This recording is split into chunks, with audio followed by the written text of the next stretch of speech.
Alright guys, back here with the canvas Vans. A couple things, like any shoe, getting it ready for prep. The first and foremost, take the laces out, gotta get rid of the hang tag, temporarily anyways, and then get them prepped for being a structure. Since they're kind of floppy, I like to stuff them with a material. For today's purposes, I have a roll of pallet film. You probably don't have this at home.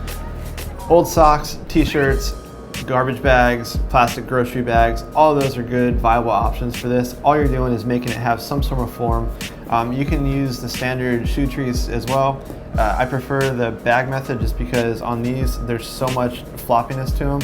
I like to just kind of like basically get as much in there as possible so that way it's as firm as possible when I get ready to do the painting. All right, so you got them filled up with a bunch of plastic, shrink wrap. Good trick that I normally use is I take a zip tie, I run it from the eyelet to eyelet. I don't have zip ties here today, so I found twisty ties for garbage bags. It'll work just the same. Tie a few together.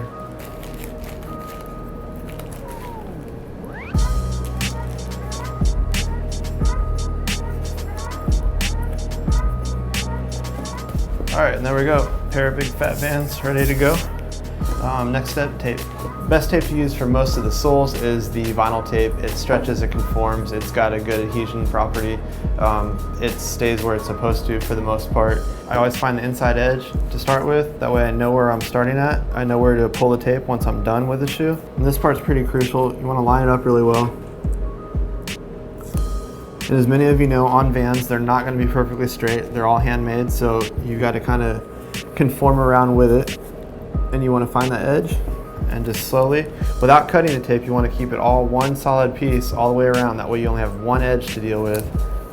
And just kind of take your time, and I keep tension on it and pulling at the same time. That way the tape stretches a lot and it conforms to every single little compound curve, which it's going to make a better product in the end for you.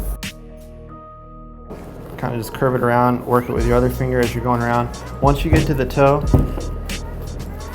you're going to put a lot more tension on it, stretch the tape out a little bit longer, and actually push down and pull out at the same time. So as it goes around the toe, it perfectly lines up everywhere it needs to and puts a permanent bond, or a temporary bond I should say, on it. That way it's all smooth, all one piece, no issues, no wrinkles, ready to paint. All right, once you get it met up to the first edge, just go ahead and line that up as good as you can. That way you have one continuous line around it, and then just go around another 1 or 2 times to make sure that you got all the edges covered, a little bit of the sole covered. That way you don't get overspray on it. It's all about keeping, the cleanest look possible. That's what creates professional results versus just your average results.